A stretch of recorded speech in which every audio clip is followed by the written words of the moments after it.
స్వాగతం సుస్వాగతం. ఈనాటి మన ముఖాముఖి కార్యక్రమంలో తన రాజకీయ జీవితాన్ని కాంగ్రెస్ పార్టీ ద్వారా ప్రారంభించి యువ నాయకుడిగా ఎదిగి ఎందరికో మార్గదర్శకంగా నిలిచి యాదగిరిగుట్ట మున్సిపాలిటీలో ఎంపీటీసీగా పలు సేవలను అందించి మరి ఈ యొక్క ప్రాంత అభివృద్ధికి ఎంతగానో దోహదపడ్డటువంటి మధుకర్ గారు ఈనాటి మన ముఖాముఖి కార్యక్రమంలో మనతో ఉన్నారు. మరి వారు ఎంపీటీసీగా ఎలాంటి సేవలు అందించారు, యువ నాయకుడిగా ఎలాంటి సమస్యలను ఎదుర్కొన్నారు అనే విషయాన్ని వారి మాటల్లోనే అడిగి తెలుసుకుందాం. సార్ నమస్కారం. సార్, యాదగిరిగుట్ట మున్సిపాలిటీలో మీకంటూ ఒక ప్రత్యేకమైనటువంటి పేరు సంపాదించుకున్నారు. అంటే ఆనతి కాలంలోని దశాబ్దాల కాలంగా ఉన్నప్పటికీ కూడా ఒక యువ నాయకుడిగా మంచి గుర్తింపును పొందారు. మీ యొక్క ప్రస్థానం ఈ పార్టీలోనే ప్రారంభించాలని ఎందుకు అనుకున్నారు సార్? ముందుగా నమస్కారం. కాంగ్రెస్ పార్టీ జాయిన్ కావడానికి ముఖ్య ఉద్దేశం ఏంటంటే ఫస్ట్ నుంచి కూడా మాది కాంగ్రెస్ కుటుంబం. మా తండ్రి గారైనా కాంగ్రెస్ పార్టీ నుంచి గతంలో ఎంపీటీసీగా పోటీ చేయడం జరిగింది 2004లో. సో వారి నుంచి మనకున్న కాంగ్రెస్ పార్టీ మీద ఉన్న గౌరవము, కాంగ్రెస్ పార్టీ మీద ఫస్ట్ నుంచి మనకున్న అభిమానంతో కాంగ్రెస్ పార్టీలోనే జాయిన్ కావాలని నిర్ణయించుకోవడం జరిగింది. తద్వారా కాంగ్రెస్ పార్టీలోనే జాయిన్ కావడం జరిగింది. విదేశాల నుండి వచ్చిన మీరు రాజకీయాల్లోకి ఎలా అడుగుపెట్టారు? విదేశాల నుంచి 2010లో రావడం జరిగింది. కానీ రాజకీయాల్లో అడుగు పెడతానని మాత్రం అనుకోలేదు. ఒక అనూహ్య సంఘటన ద్వారా రావడం జరిగింది. అది చెప్పాలంటే అనుకోని అది ట్విస్ట్ అనుకోవచ్చు. ఎందుకంటే 2010లో నేను అబ్రాడ్ నుంచి వచ్చిన తర్వాత మా సొంత ఊరిలో కొద్ది రోజులు గడపడానికి వచ్చిన క్రమంలో చూస్తే డెవలప్మెంట్ ఏమాత్రం జరగలేదు. ముఖ్యంగా అధ్వానమైన రోడ్డు, మా గుట్ట నుంచి పాతగుట్టకు రావాల్సిన రోడ్ ఏదైతుందో అది సింగిల్ రోడ్. సో వెహికల్స్ పాతగుట్టకు ఎట్లా అయిపోయిందంటే కనీస వసతులు లేకుండా యాదగిరిగుట్ట దేవస్థానంకి వచ్చే భక్తులు పాతగుట్టకు రావడానికి ఇబ్బంది పడే పరిస్థితి ఏర్పడింది.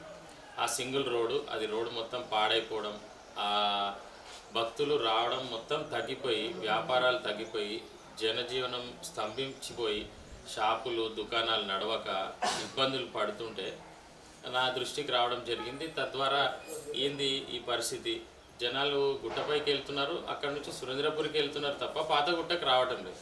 ఇక రాను జనం తగ్గిపోవడం వల్ల లోకల్గా ఉన్న స్థానికులు బాగా ఇబ్బంది పడే పరిస్థితికి వచ్చింది. ఎందుకంటే వ్యాపారాల మీద ఆధారపడ్డ కుటుంబాలు. సో దాని ద్వారా మేము ఏం చేయడం అంటే ఆ రోజున్న ప్రభుత్వం, కాంగ్రెస్ పార్టీ ప్రభుత్వము, భిక్షమయ్య గౌడ్ గారు ఆ టైంలో ఎమ్మెల్యేగా ఉండడం, వారు గుడికి దర్శనానికి రావడం, మేమందరం కూడా దగ్గరుండి వారిని రిప్రజెంట్ చేసి, సార్ మా పరిస్థితి ఇది, పాతగుట్ట నెగ్లెక్ట్ చేసిరు, భక్తులు రావడానికి ఇబ్బంది పడుతురు, రోడ్డు వ్యవస్థ బాగాలేదంటే అట్లా ఆయన గమనించి మా అందరినీ ఒకసారి రండి, నేను దీని సమస్యను పరిష్కరిస్తా అనడం. సో దాని ద్వారా మేము వెళ్ళి వారు కూడా ఆహ్వానించిండ్రు, మీలాంటి యువకులు పార్టీలోకి వస్తే నాకు కూడా బలం చేకూరుతుందని ఆయన ప్రేరణతోటే పార్టీలో జాయిన్ కావడం జరిగింది. మీరు పార్టీలో జాయిన్ అయిన తర్వాత ఎంపీటీసీగా గెలుపొందారు. మరి పాతగుట్ట అభివృద్ధి చెందలేదని ఎంతో మనోవేదన చెందిన మీరు ఎలాంటి అభివృద్ధి కార్యక్రమాలు చేశారు? ఎంపీటీసీ కంటే ముందు యూత్ కాంగ్రెస్లో అడుగుపెట్టడం జరిగింది. యూత్ కాంగ్రెస్ అప్పట్లో 2011-12లో రాహుల్ గాంధీ గారు ప్రవేశపెట్టిన ఎలక్షన్ సిస్టమ్ ద్వారా యూత్ కాంగ్రెస్ వచ్చింది. సో యూత్ కాంగ్రెస్లో నేను అప్పుడు పార్టీలో జాయిన్ కావడం, అప్పుడే ఎలక్షన్స్ రావడం, అప్పుడు ఉన్న మాజీ ఎమ్మెల్యే గారు యూత్ కాంగ్రెస్ అసెంబ్లీ ప్రెసిడెంట్ అభ్యర్థిగా నన్ను ప్రకటించడం, అప్పటి నుంచి సాగిన ఈ పోరాటము అసెంబ్లీ వైస్ ప్రెసిడెంట్గా 2 సార్లు నేను ఎలెక్ట్ కావడం, దాని తర్వాత సర్పంచ్గా పోటీ చేసి తక్కువ మెజార్టీతో ఓడిపోవడం, తద్వారా 6 నెలల్లో మళ్ళీ ఎంపీటీసీ గెలిచిన తర్వాత ఎట్టి పరిస్థితుల్లో ఆ రోజుల్లో ఎమ్మెల్యే గారిని మేము రిక్వెస్ట్ చేయడం ద్వారా ఈ పాతగుట్టకు సింగిల్ రోడ్ ఉన్నదాన్ని డబుల్ రోడ్ వేయించుకున్న ఘనత మాత్రం మాకే దక్కుతుంది. సో అంటే రోడ్డు లేదు అన్న దాని పరిస్థితులలో మీరు డబుల్ రోడ్డు వేయించారు. డ్రైనేజ్ ఎలా ఉంది సార్ ఇక్కడ? డ్రైనేజ్ వ్యవస్థ కూడా అధ్వానంగా ఉండే. నా ఎంపీటీసీ పరిధిలో, దాదర్పల్లి పరిధిలో కానీ ఎన్ఆర్జీఎస్ ఫండ్స్ కానీ ఎమ్మెల్యే గారి ఫండ్స్తో కానీ ఆ రోజు బీటీ రోడ్ కానీ పాతగుట్టలో మీరు గమనిస్తే ఇప్పుడున్న సీసీ రోడ్లన్నీ నా హయాంలో వేయించినవే. దాదర్పల్లి, గొల్లగూడెము, పాతగుట్టలో సీసీ రోడ్లు, అండర్ గ్రౌండ్ డ్రైన్స్ ఇవన్నీ కూడా మా హయాంలో జరిగాయి. సో పాతగుట్టకి ఇప్పటికి తెలంగాణ రాష్ట్ర వ్యాప్తంగా కూడా ఉన్నటువంటి భక్తులందరూ వస్తూ ఉంటారు. వారి కోసం ఏమన్నా ఇక్కడ సౌకర్యాలను అదనంగా కల్పించారు?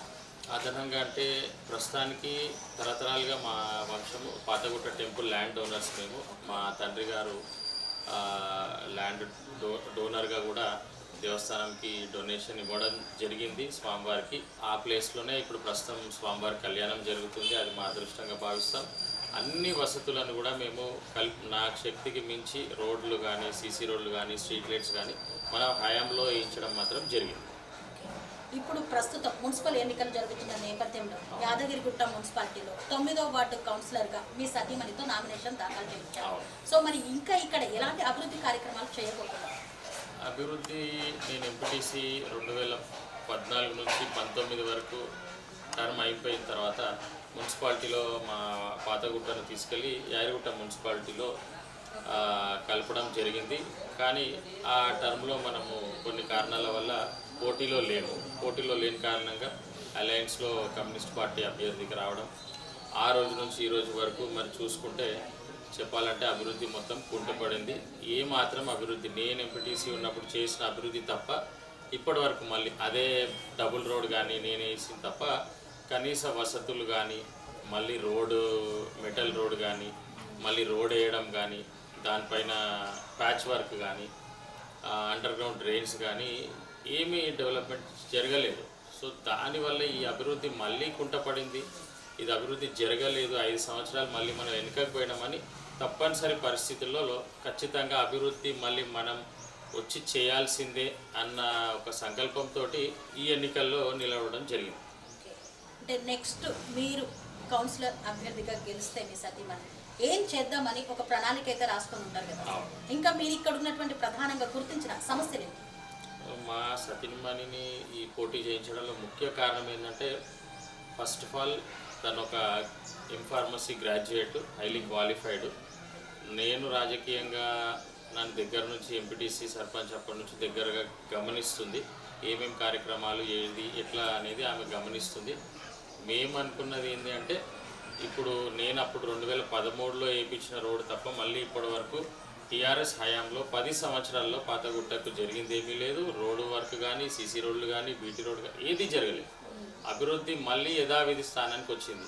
ఈ మున్సిపల్ 5 సంవత్సరాల్లో కావచ్చు, టీఆర్ఎస్ ఒక 10 సంవత్సరాల్లో ఉన్నప్పటికీ కూడా అభివృద్ధి మా దగ్గర పాతగుట్ట కానీ, ఇందిరా కాలనీ కానీ, ప్రశాంత్ నగర్ కానీ మొత్తం ఎటువంటి అభివృద్ధి జరగలేదు. ప్రజలు చాలా ఇబ్బందులు పడుతున్నారు.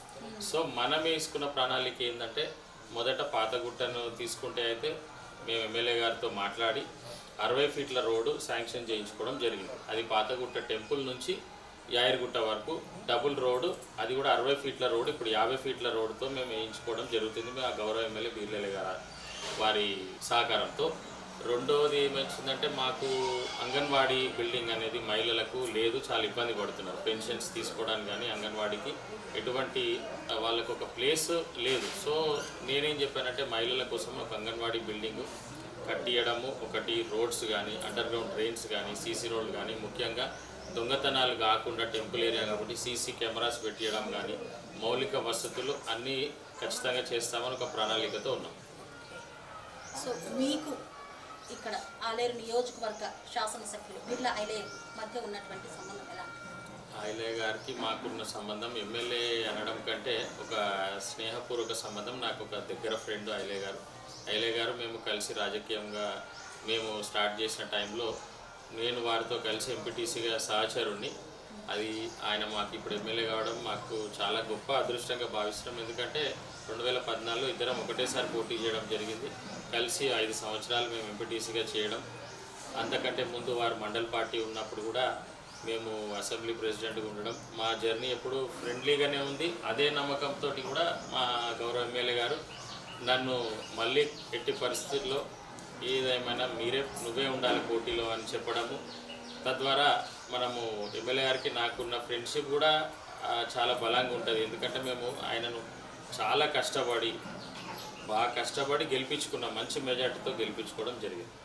యాదగిరిగుట్ట మున్సిపాలిటీలో అన్ని వార్డులతో పోలిస్తే 9వ వార్డులో ప్రధానంగా ఎక్కువగా సమస్యలు ఉన్నాయి అని అంటున్నారు. అసలు ఉన్నటువంటి సమస్యలు ఏంటి? యాదగిరిగుట్ట మున్సిపాలిటీలో ముఖ్యంగా మా 9వ వార్డులో గమనిస్తే అది ఒక జరిగింది ఏంటంటే, అది అలయన్స్లో సీట్ రావడం, దాని ద్వారా ఒక 3-4 సంవత్సరాలు అభివృద్ధికి ఎటువంటి ప్రాధాన్యత లేకపోవడం, ఒక విధంగా చెప్పాలంటే డెవలప్మెంట్ అనేది మొత్తం కానీ మా ఏరియాలో పాతగుట్ట, ఇందిరా కాలనీ, మరి అలాగే చూసుకుంటే ప్రశాంత్ నగర్ అని మూడు భాగాలుగా ఉంటుంది మా 9వ వార్డు. 3 భాగాల్లో ఇప్పుడు నేను వెళ్ళి గత 2-3 సంవత్సరాల నుంచి గమనిస్తే అభివృద్ధి ఏది జరగలేదు. సో దానివల్ల ఎక్కడ చూసినా ప్రజలు చాలా ఇబ్బంది పడుతున్నారు. ప్రజలు మొత్తం విసిగిపోయి ఉన్నారు. ఈ 5 సంవత్సరాలు మళ్ళీ మధ్యలో ఈ అలయన్స్లో ఉన్న పాలకులు మళ్ళీ టీఆర్ఎస్లో జాయిన్ కావడం, మళ్ళీ గవర్నమెంట్ కాంగ్రెస్ రావడం, మళ్ళీ అభివృద్ధి వెనుకబడిపోవడంతో ప్రధానంగా సమస్యలు వచ్చేసరికి పాతగుట్టలో మీరు అనుకున్నట్టు మళ్ళీ రోడ్ ఒకటి, ఇందిరా కాలనీ బాగా వెనుకబడిపోయింది. అక్కడ మోరీలు లేవు, నల్లాలు లేవు, సీసీ రోడ్స్ లేవు, స్ట్రీట్ లైట్స్ లేవు, చాలా సమస్యలు ఉన్నాయి. సో వాటి మీద ఎమ్మెల్యే గారి దృష్టికి తీసుకెళ్లడం, ఆ ఇందిరా కాలనీని అభివృద్ధి చేయాలని కంకణం కట్టుకోవడం జరిగింది. అందులో భాగంగా టౌన్లో కలిసిపోయిన ప్రశాంత్ నగర్ ముఖ్యంగా చాలా పెద్ద ఏరియా.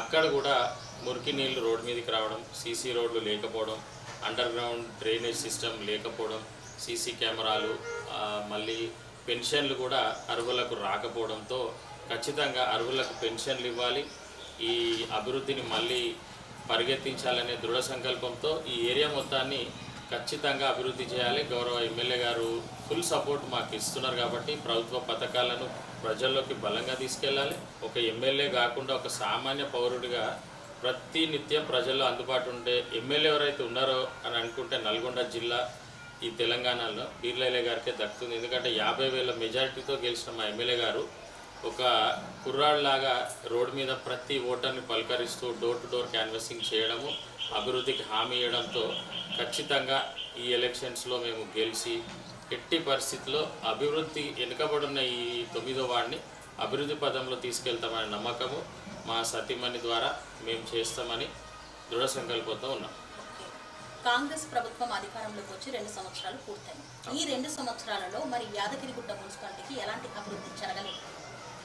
2 సంవత్సరాల్లో చెప్పాలంటే గౌరవ ఎమ్మెల్యే గారు వచ్చినాకనే మీరు చూసుకుంటే ఇందిరమ్మ ఇల్లు రావడం జరిగింది, అర్హులకు పెన్షన్లు ఇవ్వడం జరిగింది, వృద్ధాప్య పెన్షన్లు కానీ, అర్హులకు పెన్షన్లు కానీ, ఇందిరమ్మ ఇల్లు కానీ ఎక్కువ మా ఎమ్మెల్యే గారి ప్రోద్బలంతో ఎక్కువ లబ్ధి చెందింది. గుట్టకెళ్ళే రోడ్డు కూడా కానీ కొన్ని సమస్యలు గత ప్రభుత్వంలో కేసీఆర్ గారు ఒక బ్రిడ్జి నిర్మాణం చేశారు. ఆ బ్రిడ్జి వల్ల కొన్ని వందల కుటుంబాలకు ఉపాధి కోల్పోయే పరిస్థితికి వచ్చింది.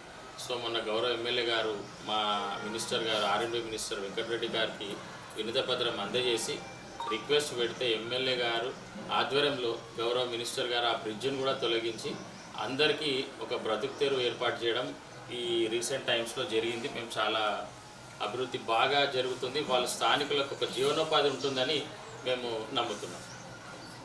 అంటే రోడ్డు వెడల్పులో భాగంగా దుకాణాలు కోల్పోయిన వారికి ఇప్పుడు మళ్ళీ పునరావాసం కల్పించడము, బ్రిడ్జ్ ఏర్పాటు చేయడం వల్ల అదేమవుతుందంటే పబ్లిక్ డైరెక్ట్ టెంపుల్కి వెళ్ళడము, షాప్స్లో ఎవరు కూడా వాళ్ళకు పబ్లిక్ రాని సందర్భంలో జీవనోపాధి కోల్పోతున్నారు. ఆ బ్రిడ్జి తొలగించి డబుల్ రోడ్ చేయడం వల్ల ఏమైందంటే జనాలు షాప్స్లో సేల్స్ చేయడం వల్ల ఒక జీవనోపాధి అనేది కలుగుతుంది. కొన్ని కుటుంబాలు దానివల్ల లబ్ధి పొందుతాయి. యాదగిరిగుట్ట మున్సిపాలిటీలో ఒకే పార్టీని నమ్ముకొని సామాన్య కార్యకర్తగా తన రాజకీయ ప్రస్థానాన్ని ప్రారంభించి ఇక్కడి ప్రజలకు ఎల్లవేళలా చేరువగా ఉంటూ 24 గంటలు అందుబాటులో ఉంటూ ప్రధానంగా ఉన్నటువంటి సమస్యలను గుర్తిస్తూ ఆ సమస్యల పరిష్కారానికి ఎలాంటి కార్యక్రమాలు చేపట్టాలి, ఎవరి వద్ద నుండి నిధులు తీసుకురావాలని ఆలోచిస్తూ ప్రజలకు చేరువైనటువంటి నాయకుడు బద్కర్. మరి అలాంటి నాయకుడి సారథ్యంలో యాదగిరిగుట్ట మున్సిపాలిటీలో 9వ వార్డు కౌన్సిలర్ అభ్యర్థిగా వారి సతీమణి ద్వారా నామినేషన్ను దాఖలు చేయించారు. ఈ యొక్క వార్డు తాను ఎంపీటీసీగా ఉన్నప్పుడు చేసినటువంటి అభివృద్ధి తప్ప మళ్ళీ ఎలాంటి అభివృద్ధికి నోచుకోలేదని మనోవేదనకు చెందినటువంటి ఆయన మరొక్కసారి ప్రజల్లోకి వెళ్తున్నారు. మరి ఆ ప్రజా ఆశీర్వాదంతో వారు గెలుపొందాలని, ప్రజలకు కావాల్సినటువంటి మౌలిక సదుపాయాల కల్పన చేయాలని ఆకాంక్షిస్తూ మీ TR9 టీవీ.